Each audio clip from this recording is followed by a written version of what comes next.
नमस्कार प्रेक्षकांनो, तू ही रे माझा मित्वा या मालिकेच्या पुढील काही भागांमध्ये आपल्याला पाहायला भेटणार आहे की अर्णव ईश्वरीनंतर आता आकाश आणि नम्रता सुद्धा कोणालाही न सांगता लग्न करून येणार आहेत। आणि हे सगळं पाहून मात्र वल्लरीच्या पायाखालची जमीनच सरकते। तिला आता खूप मोठा धक्का येते बसणार आहे, कारण वल्लरी तिच्या मुलासाठी एक श्रीमंत घरातली मुलगी करणार होती, कारण तिला पैशाची खूपच लालच आहे म्हणून।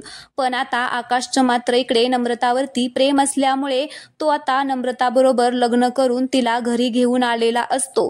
तर वल्लरी म्हणत असते की मी हिला कधीही सून म्हणून स्वीकारणार नाही, तुला ना मी या घराच्या बाहेर हाकलून लावणार आहे असं म्हणून आता ती नम्रतावरती खूपच चिडत असते।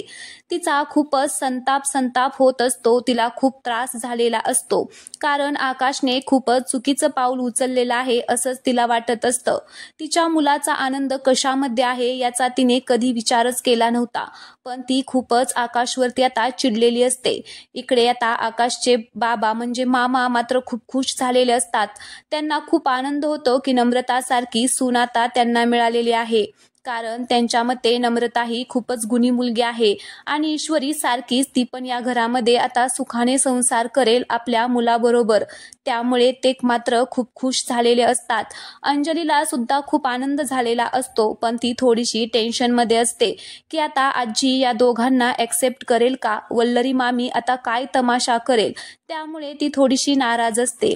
इकडे आता वल्लरी मामी म्हणत असते की अहो, तुम्हाला काय कळतंय का या आकाशने काय केले, तुमच्या लक्षात येतंय का, असल्या बावळट आणि गरीब मुलीशी लग्न करून आलेला आहे। त्याला थोडं सुद्धा कसं काही वाटलं नाही की आपलं स्टेटस कसं आहे, आपण किती श्रीमंत आहोत आणि हे काय करून आलेला आहे तो, तुम्ही याला असं नुसतं बघतच राहणार आहे का आता समजवणार सुद्धा आहे। आता ही वल्लरी मामावरती खूपच चिडलेली असते आणि खूपच बोलत असते। वल्लरीचं बोलणं ऐकून मात्र आकाशला धक्काच बसतो। आकाशला आता काय करावं ते सुचत नाही, पण तो नम्रताचा असा झालेला अपमान सहन करू शकत नव्हता।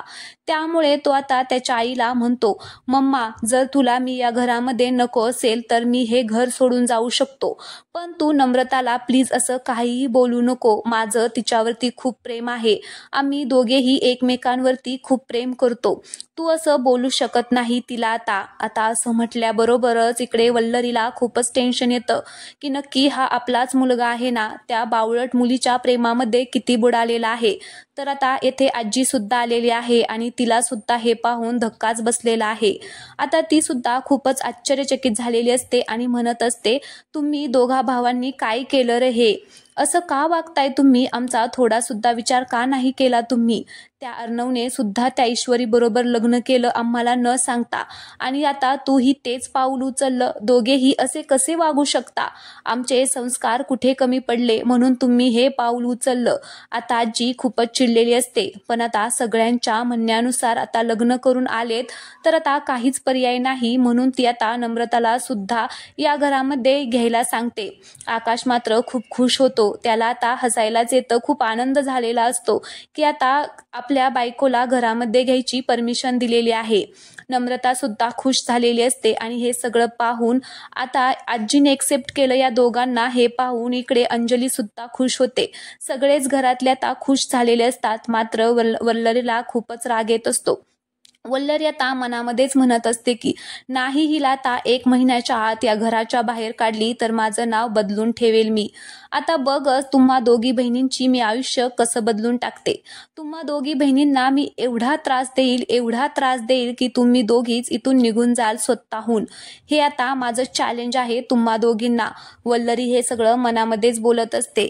मामा सुद्धा आता खूप खुश झालेले असतात की फायनली आईने आता नम्रताला घरात यायला परमिशन दिली आहे।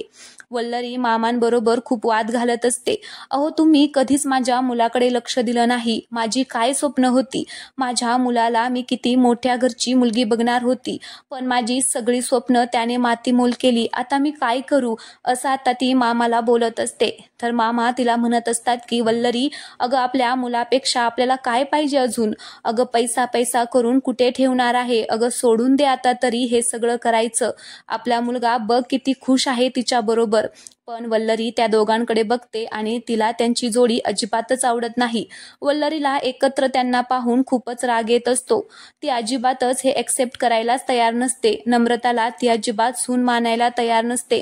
नम्रता बिचारीला आता काय बोलावं काही सुचत नाही. ईश्वरी आणि अर्णव सुद्धा आता तिथे आलेले असतात. त्यांना सुद्धा आता धक्का बसलेला आहे. पण ते हे सगळं समजून घेणार आहेत, कारण अर्णवला आधीच समजलेलं असतं की आपल्या भावाचं काहीतरी चालू आहे म्हणून. ईश्वरी आणि अर्णवला तर खूपच आनंद झालेला असतो. आता हे सगळं वल्लरीला मात्र पटत नसतं, पण आता तिला पण हे सगळं पटवून घ्यावंच लागणार आहे. आता इकडे आपण पाहतो की आकाश नम्रताला आता मानाने घरामध्ये घेऊन येतो. दोघेही खूप खुश असतात. आता दोघांचाही सुखी संसार चालू होणार आहे.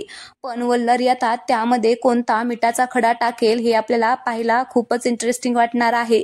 तर असेच तुम्हाला नवीन पुढचे अपडेट हवे असतील तर चॅनलला सबस्क्राईब करा आणि व्हिडिओला लाईक करा.